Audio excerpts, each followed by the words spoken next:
오늘 곡에 대한 설명을 반복하기보다는 이제 심판을 하신 뒤에 하나님께서 하시는 일이 뭐였는가 하는 것에 초점을 맞추려고 합니다. 오늘 말씀에는 두 가지 장면이 대조가 되어져요. 첫째는 무덤입니다. 다시 말하면 곡과 연합군의 무덤. 두 번째는 잔치예요. 어떤 의미에서 보면 무덤과 잔치 어울리지 않는 얘기죠. 그런데 하나님께는 이 말이 딱 맞습니다. 다시 말하면 마지막에 승리는 하나님께 있다. 다시 말하면 정부리는 무덤에 묻혔고 하나님의 백성은 잔치를 베풀었다. 이렇게 되죠. 그러니까 하나님께서 승리하시면 악은 묻힐 수밖에 없잖아요. 그리고 더럽혀진 땅은 정결하게 될 수밖에 없고, 그리고 다시 하나님의 영광은 드러나게 되죠. 그러니까 정결했던 하나님의 땅을 곡이라는 연합군이 더럽혔어요. 전쟁으로. 그런데 하나님이 그 백성을, 그 연합군을 다 쳤어요. 그리고 그들을 무덤에다가 장사 지냈어요. 그렇다면 결국에 이전에 하나님의 영광이 회복이 되니까 잔치가 들어져야 된다는 거죠. 그러니까 이 말을 우리가 인간적으로 이해하면 조금 매정한 얘기가 돼요. 그런데 하나님의 공의는 하나님의 공의예요. 그러니까 우리의 인간의 감정으로 이해할 수 있는 부분이 아니라는 거예요. 적당한 선에서 이해해 주시지. 죄에 대한 심판은 하나님은 적당한 선에서 이해가 안 돼요. 아무리 우리의 인간의 감정이 뭐해도 하나님의 심판과 하나님에 대한 긍휼 그리고 하나님에 대한 공의는요, 우리의 인간을 상상을 초월해 버려요. 그러니까 우리는 어떤 때 저렇게 악한 사람을 왜 하나님이 이렇게 기다리지? 그게 하나님의 주권이니까 우리는 감정적으로 저는 당장에 쳐서 죽여야 되는데 하나님은 기다리시는 거예요. 근데 저 사람은 그래도 좀 뭔가 베풀어 주셔도 괜찮을 것 같은데 그냥 심판해 주셔버려요. 이거를 우리는 하나님의 주권이고 우리의 감정으로 이해할 수 없는 일이다. 먼저 하나님은 패배한 곡, 연합군의 군대를 완전히 매장을 해요. 그런데 11절에 보면요, 먼저 이스라엘 땅에다가 한 구석에다가 이 연합군의 적군의 시신을 매장할 수 있는 매장 장소를 줍니다. 자, 그런데 여기서 한번 생각해 보세요. 이 곡이라는 연합군이 이스라엘을 쳐들어올 때 이스라엘에다가 자기의 무덤을 가지려고 온다는 것은 상상도 안 했을 거예요. 이스라엘 땅을 빼앗아서 우리 땅으로 소유하려고 왔을 거예요. 그리고 이스라엘 민족들의 전리품을 얻으려고 왔을 거예요. 그런데 자기들이 차지할 땅이라고 생각됐던 이스라엘 땅에서 자기들의 죽일 무덤이 되고 말았다는 거예요. 여러분, 이게 바로 뭐냐면 인간의 교만이 맞이하는 역설적인 결말이라고 말할 수가 있어요. 그러니까 사람은 내가 이것을 차지하겠다 말하지만 하나님이 허락을 하지 아니하시면 아무것도 자기 것으로 만들 수 없는 것이 이치라는 거예요. 뿐만 아니라 사람은 미래에 대해서 굉장히 아름다운 계획을 세우지만 마지막에 결정권은 하나님께 있다는 겁니다. 그래서 오늘 본문의 11절 바로 그 곡의 연합군이 묻힐 곳이 이름을 뭐라고 해놓은 거니 하만곡의 골짜기다 그래요. 여기서 이 하몬이라는 이 말의 뜻은 무리나 군중을 의미합니다. 그러니까 수많은 군대가 몰려왔잖아요. 그런데 결국에 그들은 이름을 남기는 장소 자체가 승리의 기념비를 세우는 것이 아니라 무덤의 골짜기가 되어버리고 말았다. 이런 면에서 성도 되어진 우리에게 세상의 힘을 지나치게 두려워해야 될 필요가 있겠는가? 오늘 우리 안에 문제가 굉장히 크게 보인다 할지라도 그 하나님의 주권에 비하면 우리의 문제는 절대로 클 수가 없다라는 거예요. 그러니까 우리의 눈에는, 이스라엘 백성들의 눈에는 곡과 마곡의 연합군이 엄청나게 큰 군대처럼 보였어도 하나님의 눈에는 그들의 끝이 이미 보여지고 있었다라는 사실이죠. 여러분 생각해 보세요. 2살배기, 3살배기가 아장아장 걸으면서요, 뭔가를 하려고 해요. 그런데 엄마나 아빠는, 어른은요, 저 녀석이 얼마를 걷다가 팍 넘어질 것이다, 다 알아요.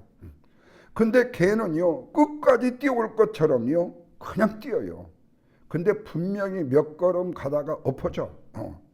그러니까 이미 부모는 알고 있어. 마찬가지예요. 하나님이 고기 연합군을 형성하고 이스라엘 쳐들어와. 이스라엘 백성들은 부들부들 떨어. 그런데 하나님은 저들은 어디에서? 이스라엘 땅의 매장지에 묻히게 될 것이다, 이미 알고 계신다라는 사실이에요. 그런데 그 매장을 하는 기간이요, 몇 개월로 나왔어요. 여기에 12절에 보면요, 7달이 걸린다고 그랬어요. 어제 우리가 말씀을 보았듯이 곡과 마곡의 연합군이 죽으면서 버렸던 창칼, 활이 몇 년 동안 땔감으로 썼다고 그랬죠? 7년이요.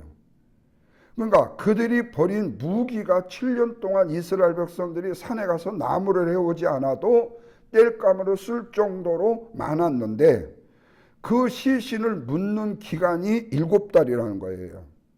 이 사실을 생각할 때, 와, 정말로 많았네, 이 사실을 하나님이 말씀해 준 게 아니에요. 그건 뭐냐? 하나님께서 그들을 완전히 쓸어버리시겠다는 거예요. 그러니까 이 완전한 연합군의 백성 자체가 이스라엘 백성들의 두려움이 돼가지고 이스라엘 백성들은 두려워했는데, 하나님은 그들을 뭘로 보셨다고요? 시신으로 봤어요. 저들은 다 죽는 애들이야. 그런데 7달 동안 그 많은 숫자를 매장을 해야 된다는 사실 자체는 이스라엘 땅에다가 곡과 연합군의 이방의 백성들의 잔뼈 하나라도 남겨두지 않고 깨끗하게 처리를 하겠다. 그러니까 전쟁이 끝났다고 해서요, 전쟁이 끝난 게 아니에요. 포성만 멈췄을 뿐이지 이미 그 땅은 폐허가 돼버렸잖아요. 그러면 그 땅을 다시 뭐예요? 전쟁의 흔적을 지우기 위해서는 다시 재건을 해야 되잖아요. 여러분 알다시피 이 가자 지구가 완전히 쑥대밭이 됐잖아요. 이스라엘하고 미국 공격에 의해서요. 그 이유가 뭐였어요? 세상의 윤리학자들, 세상의 모든 사람은 어떻게 이스라엘 나쁜 놈들, 저 난민 같은 가자 지구를 그렇게 매몰차게 패망을 시킬 수 있냐고 이렇게 얘기해요. 근데 이스라엘이 먼저 했어요? 아니었잖아요. 그들이요, 이건 뭡니까? 행그라이더를 타고 와고요, 뭐를 타고 오고요, 뭐로 와가지고 그 파티장에 있는 수백 명을 다 인질로 잡아가지고 다 죽여봤잖아요. 그게 열받아가지고 그걸 쳐부신 거 아니에요? 그러면 일은 그들이 저질렀는데 왜 일을 저지르고 사람을 체포해가고 남의 땅에 와서 남을 해치는 일들에 대해서는 윤리 주장하는 사람들이 왜 비난을 안 하고 왜 그들만 말했냐 그 말이에요. 여러분 지금 이란이 지금 그 전쟁 와중에 있지만 우리가 알지 못하는 이란 백성들이요, 얼마나 데모하다가 뭐에다가 죽은지 몰라요. 그러니까 유엔의 입장에 봐갖고는요, 이 나라는요, 이 정권은요, 있을 수 있는 정권이 아니라는 거예요. 마두로 잡아오니까 왜 남의 나라 대통령을 미국이 잡아오냐고요. 미국에다가 너무나도 많은 해를 끼쳤거든요. 왜? 그 친구가 바로 마약의 주동자가 돼가지고 그 모든 것을 세계에다가 퍼뜨리는 거예요. 그러면 그 사람 한 영혼이 중요한 거예요? 수많은 인류가 중요한 거예요? 왜 이거는 안 보는 거예요? 그러니까 얄팍하게 마치 내가 전쟁의 난민을 다 책임질 것처럼. 근데 지금 제가 여러 번 말씀드렸지만은 이유가 지금 그랬잖아요. 난민을 다 받아주었고 모슬렘을 막 받아주다 보니까 결국에 영국의 정권이 다 모슬렘으로 뺏겼어요. 독일이 완전히 무너집니다. 지금이요. 지금 경제가 완전히 무너지고 말았어요. 왜? 그들에 의해서 전멸이 돼요. 여러분 아시잖아요. 영국의 수상이, 영국 소녀가 모슬렘 애한테 성폭행을 당했어요. 그런데 그때 어떻게 했어요? 수상이라는 작자가 모슬렘 애 무죄하다시피 내줬잖아요. 영국 국민들이 일어나 버린 거 아니에요? 그게 말이 되는 얘기냐 말이에요. 죄에 대한 심판이 해야 되는데, 그러니까 결국에는 이런 일들이 쉼없이 많아요. 그러니까 그들이 쳐들어왔어. 그들이 무덤이 되었어. 그러면 그들을 그 뼈라도 하나로 남겨놓으면 안 되는 거예요. 흔적을 치워야 돼요. 이 사실은 바로 역사적인 그냥 하나의 히스토리 이야기지만 우리에게 굉장히 중요한 영적인 원리는 뭐냐? 하나님은 단순히 우리를 대적해오는, 하나님의 백성을 대적해오는 원수를 물리치는 것으로 그치지 않는다는 거예요. 그 원수의 세력이 남겨놓을 수 있는 오염물까지 다 제거를 하신다는 거예요. 우리의 신앙생활도 마찬가지 아니에요? 내가 죄를 회개했어요. 그렇다면 그 흔적을 그대로 가지고 있으면요, 우리는 죄에 대한 회개가 완전히 해결이 안 돼요. 우리가 예를 들어 미움을 버렸다고 생각해 보세요. 내가 상대방에 대해서 나 저 사람 미워했는데 이제 미움 버렸어. 근데 이 미움을 버렸다고 하면서 미움에 대한 말을 계속하면 되겠어요? 똑같잖아요. 근데 우리 인간의 마음이라는 거예요. 욕심을 내려놓았다고 하면서 욕심을 만들어 놓은 습관을 내가 붙들고 있다라는 거예요. 그러니까 결국에 하나님의 회복은 전쟁이 단순히 끝났다에 그치지 않는다는 거죠. 하나님은 우리의 삶을 정결하기를 원하신다는 거예요. 그래서 죄를 용서하시는 은혜에서 더 나아가 죄가 남긴 습관을 변화시키기를 원하시고, 상처를 치유하는 데서 더 나아가 상처에서 생긴 왜곡된 마음까지도 회복을 시키는 데까지 이르게 하신다는 거죠. 그래서 13절에서 백성들이 그와 함께 그들을 매장한다 그래요. 근데 여기 특별하고 흥미로운 일이 있어요. 그것이 언제냐? 이스라엘에게 이름을 얻는 날이 된다. 이스라엘이 이름을 얻는 날이 된다. 자, 근데 무덤을 만드는 일, 다시 말하면 적군에 쳐들어온 자들의 죽은 시신의 무덤을 만드는 일들이 어떻게 이스라엘이 이름을 얻는 날이 될 수 있느냐? 이유는 그거예요. 이 일을 통해서 하나님은 완전한 승리를 거두셨다라는 뜻이 되는 거예요. 그래서 여러분, 하나님의 백성의 영광은요, 우리 자신이 얼마나 강한 사람이냐 이걸 보여주고 있는 것이 아니라 하나님께서 무슨 일을 저들에게 행하셨느냐 이거를 보여주는 데 있다는 거예요. 그래서 우리가 신앙적인 간증도 그래요. 내가 이렇게 기도하고 이렇게 쓰고 이렇게 열심히 하다 보니까 하나님이 이 문제를 해결해 주셨어요. 내가 이루었어요. 이게 아니라 하나님께서 나를 여기까지 인도해 주셨어요. 내가 한 일이라고는 없어요. 내가 이긴 것이 아니라 하나님이 이기게 해 주셨어요. 이게 바로 진실한 성도의 간증이 돼야 된다는 거예요. 요즘은 교회마다 간증 집회가 적지만 이전에는요, 그냥 뭐만 있으면 간증 집회예요. 여성교회 헌신 예배, 남성교회 헌신 예배, 헌신 예배 따라 간증자들이 와요. 근데 그 간증자들이 천국을 갔다 왔다고 울고 죽은 자가 살아났고 별별 간증을 해. 그런데 거기에 모든 것이 하나님이셨습니다라고 아니라 내가 유명한 사람이에요. 내가 힘이 있는 사람. 지금은 없지요. 옛날에 제가 80년도 초 목회할 때는요, 부흥 강사들이요, 포스터를 아예 만들어 갖고 다녔어요. 포스터를요. 칼라로요. 그때도 칼라가 귀했습니다. 그게 아마 인쇄소 골목에 가서 옵셋 인쇄소로 하죠. 이렇게 손으로 지우면 지워지지 않을 정도. 옵셋 인쇄는 그 당시만 해도 굉장히 비쌌습니다. 제가 우리 교회 신문도 만들었으니까. 근데 거기에다가 뭐라 하면 불의 종 안양에 오다 이렇게 써요. 그것만 바꿔요. 지역만. 그러면서 불의 종인데, 불의 종은 뭐냐면 성령의 불을 일으키는 능력 있는 종 암흑의 목사예요. 네. 안진뱅이를 일으킨 암흑의 종 어디에 오다 이렇게 이런 포스터를 교회에다가 보내와요. 부흥회를 신청하면. 그러면 그걸 붙여요. 근데 생각해 보세요. 그분이 가는 데마다 안진병이 다 오면 다 일으켰어요? 아니요. 어쩌다가 한 번 어떤 일이 일어났어. 어쩌다가 성령의 충만함을 받았어. 그런데 가는 데마다 그 일이 맨날 일어나고 나는 성령의 종이라는 닉네임이 나한테 붙어버린 것처럼 자랑하고 다녀. 그게 한때 부흥 강사들의 변질된 모습이었어요. 근데 그거에 한국교회가 열광을 했던 게 사실이에요. 물론 거기에 양면이 있을 수 있어요. 마찬가지예요. 여러분 흔히 일타 강사 얘기하잖아요. 그러면 일타 강사한테 들으면 무조건 하버드 가고 서울대 다 갑니까?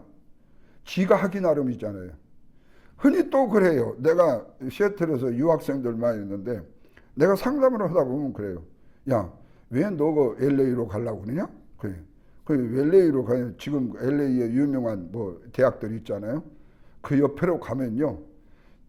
근데 그 친구가 지금 뭐 하냐면 ES를 하는 친구예요. 잉글리시 랭귀지 하는 친구예요.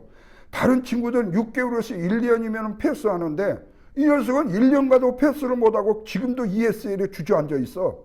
그런데 느닷없이 나보고 그래 목사님 저 LA 이사 가야 되겠다. 왜 그러냐고 그러니까 학교 옆으로 간대요. 좋은 대학 옆으로 간대요. 그래서 야 좋은 대학 옆으로 가면 뭐해도 공부해야지 그랬더니 거기 가면요. 좋은 대학에 갈 수 있대. 그래서 왜 그러니까 근처에 있는 칼리지를 가서 공부하면 그 옆에 있는 좋은 대학을 간대요.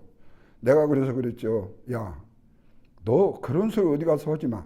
만약의 경우에 내가 오죽했으면 그랬겠어요? 네가 만약의 경우에 그 옆에 칼리지에 가서 공부를 해가지고 네가 원하는 지금 말한 그 대학에 가면 나한테 와.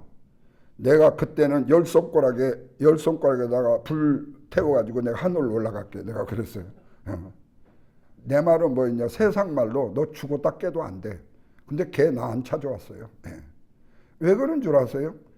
여기서 1년 공부했는데도 다른 후배들, 다른 애들 다 ESL 통과해갖고 다 유니버시티 다 갔는데 트랜스포 다 했는데 애는 못 했거든. 창피스러우니까 떠나는 거예요. 그런데 그거를 그런 식으로 변명을 하는 거예요. 여러분 우리의 신앙의 모습들이 다 달라요.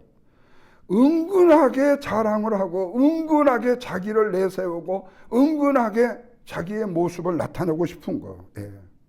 그래서 14절에 16절에 보면요. 하나님은요. 완전한 정결을 의미해요. 정결을 보여줘요. 자, 7달 후에요. 사람들이 따로 땅을 이렇게 살피다가요. 15절에 보면요. 어떤 사람이요. 뼈조각 하나를 발견했어요. 그러면 거기다가요. 말뚝을 박아놔요. 그리고 그 뼈를 매장하는 사람이 와가지고요. 하몬고 골짜기에다 그 뼈를 가져가요. 다시 묻습니다. 왜 그래요? 하나님은요. 남아있는 작은 흔적까지라도 제거를 해서 이스라엘 땅을 정결하게 하겠다는 거예요. 이스라엘을 괴롭혔던 그들의 뼈 한 조각이라도 전부 다 하몬의 골짜기에 딱 몽땅 묻어버리고 이스라엘은 이전에 그들이 언제 쳐들어왔어? 할 정도로 정결하게 만들겠다는 거예요. 이 사실은 또 우리에게 영적인 삶을 보여줘요. 우리는요, 크나큰 죄는요, 조심하면서요, 적은 죄는요, 조심하지 않아요. 큰 욕심은 죄라고 생각하면서 작은 탐심은요, 합리화로 시켜버려요. 그래서 여러분, 한국의 정치인들이고 미국의 정치인들이고 유종자들을 보십시오. 잡히면 도둑이에요. 잡히면 사기꾼이에요. 안 잡히면 영원히 이 사람은 도둑질을 하고 사기를 쳐도 도둑질이 아니야. 이게 세상이에요. 그러니까 운 없이 잡히면 너는 사기꾼이고 도둑이요. 안 잡히면 영원히 의인이 돼버려요. 이게 세상이에요. 그러니까 세상은 법에 안 걸리면은 처리할 수가 없어. 근데 하나님은요, 절대 그것이 용납이 안 된다는 거예요. 이게 바로 하나님의 백성들인 우리에게요, 후련함이에요. 이게 참교육이에요. 그렇다면 우리는 이렇게 물어야 돼요. 내 마음에 아직까지도 이 묻어야 될 뼈, 작은 뼈 자국이 남아있지 않는가? 내 마음속에서 꺼내 보이는 상처가 있을 수 있잖아요. 이미 용서했다고 하면서 마음속에 분노가 있을 수 있잖아요. 내가 하나님 앞에 모든 걸 맡겼다고 하면서도 내가 붙잡고 있는 염려가 있을 수 있잖아요. 그래서 은혜는 그냥 덮자, 사랑으로 덮자, 이렇게 하는 게 아니라 우리의 자신을 정결하게 하는 것이다. 그래서 때로는 우리가요, 은혜로 합시다, 은혜로 합시다. 참 좋아요. 정말로 좋은 거예요. 교회에서 사랑으로 합시다, 사랑으로 합시다. 너무 좋은 거예요. 근데 여러분, 공의의 심판이 안 되면요, 그 사랑도 무용지물이고 그 은혜도 무용지물이 돼요. 그러니까 분명하게 가릴 것은 가려야 돼요. 근데 그것마저도 용납이 안 돼. 왜? 죽일 놈의 인권, 요즘으로 말하면요, 왜 사람을 무시하냐? 여자와 남자를 왜 구별하냐? 성차별이 왜 하냐? 이런 걸로요. 사실은 그게 근본이 아니거든요. 물론 이전에는요, 이 성차별에 대한 문제가 얼마나 많았어요. 지금의 한국의 여성 판사 검사가요, 남자로 헐찍 우울한다고 그래요. 왜요? 남자들은 뭐하다 보니까 딴 일을 하는데 여성분들은요, 오직 집중해서 공부하다 보니까 사법고시 합격률이 훨씬 높다는 거예요. 왜? 남자들은 갈 길이 많았지만은 여성분들은 갈 길이 적다 보니까 공부로 쌓아서 판검사가 되더라는 거예요. 문제는 뭐냐? 욕심과 욕망을 가지고 집도 10채씩 사고, 그것도 모자라갖고 돈만 남으면 경기도 경상도 어디다가 땅 투기하고. 대부분 그래요. 남편은 공직에서 돈 벌어놓으면 그 아내는요, 그 돈 가지고 전국을 돌아다니면서 부동산 업자하고 땅 사놓는 거. 과연 그렇게 해야 될 필요가 있을까? 그 공직으로도 남은 돈으로도 그렇게 그냥 만족할 수 없을까? 근데 그게 인간이 내 속에 있는 뼈조각이라는 거예요. 그거를 내려놓지 못한다는 거예요. 그래서 하나님께서는 우리 안에 있는 죄와 상처와 미움의 흔적까지 정결하도록 하나님이 말씀하신다는 거예요.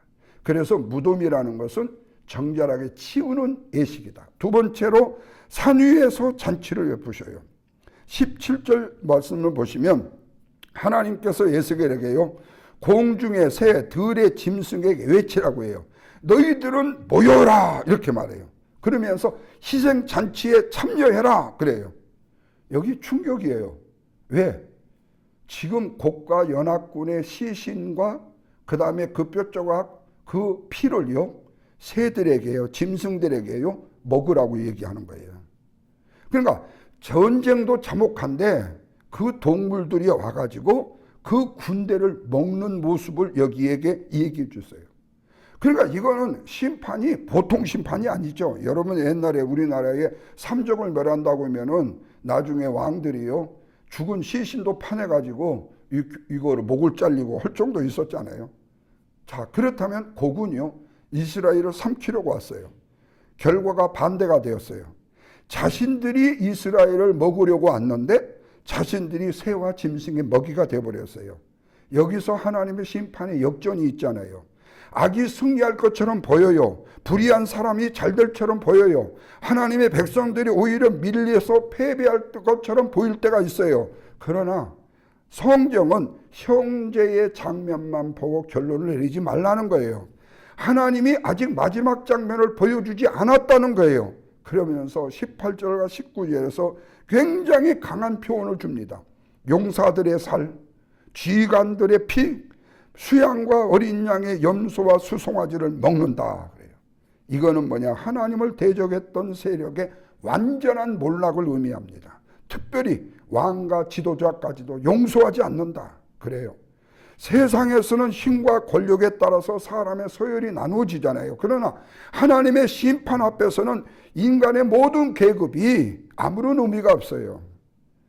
여러분, 이 군대에서 이 지휘관들 여기에 별 달고 세모 달잖아요. 다이아몬드 달잖아요.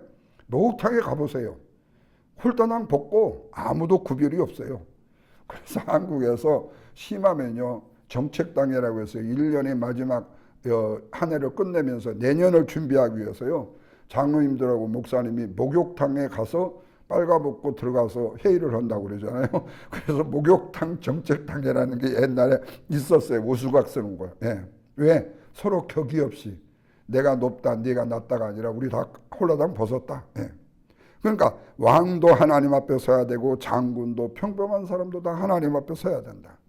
여기서 중요한 것은요, 우리가 세상에 어떤 높은 자리에 올라가느냐, 내가 얼마나 유명했느냐, 내가 얼마나 인기가 있느냐, 그게 아니라 하나님 앞에서 내가 얼마만큼 하나님의 말씀에 옳게 살았느냐.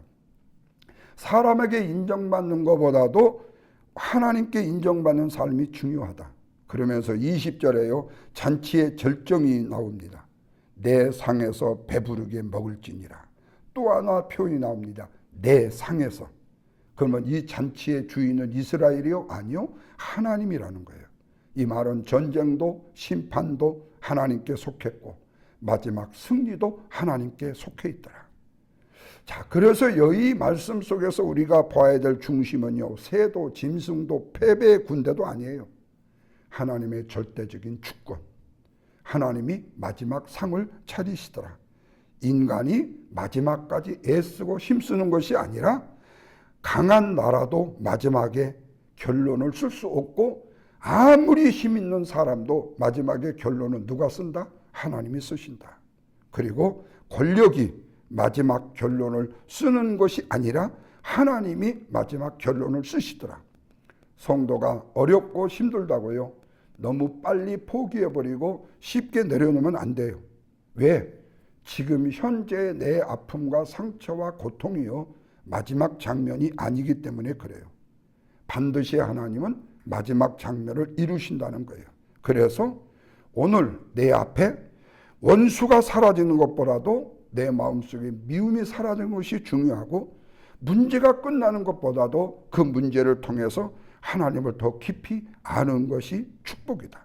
그래서 오늘 에스겔서 39장 11절에서 20절 말씀은 승리가 단순히 마곡의 승리, 이스라엘의 승리가 아니라 하나님의 승리다. 그리고 거듭 말씀을 드리지만 악은 묻힙니다. 땅은 정결해집니다. 그리고 하나님의 주권은 드러납니다. 이것이 바로 하나님의 선하신 역사고, 하나님의 오늘 새벽에 이 말씀을 통해서 우리에게 보여주시는 하나님의 축복의 말씀입니다. 이 은혜가 저와 여러분에게 오늘 함께 하시기를 주님의 이름으로 부탁드립니다. 기도합니다. 하나님, 오늘 우리는 눈앞의 현실을 보고 두려워하고 낙심할 때가 많습니다. 그러나 오늘 말씀을 통해서 보여주시는 것은 하나님은 마지막을 주관하십니다. 우리가 현실 앞에 실망하거나 낙심하지 말게 해주시고, 우리 안에 남아있는 죄와 미움과 상처의 흔적까지라도 깨끗하게 하시고 정결하게 하셔서 우리로 그 주님을 섬기게 하시고, 우리의 힘으로가 아니라 하나님의 은혜로 승리했음을 고백하게 하여 주옵소서. 어렵고 힘든 일로 아파하는 사랑하는 성도들이 있습니다.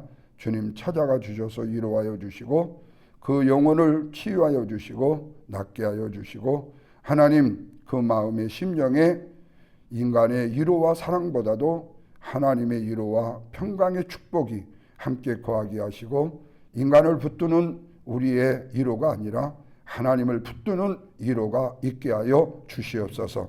그래야 우리로 하여금 사람을 의지하고, 그리고 또한 세상을 의지하고, 또한 이 세상의 다른 모든 것을 의지할 것이 아니라 전능하신 하나님을 먼저 의지할 수 있는 믿음이 우리 안에 있게 하여 주시옵소서.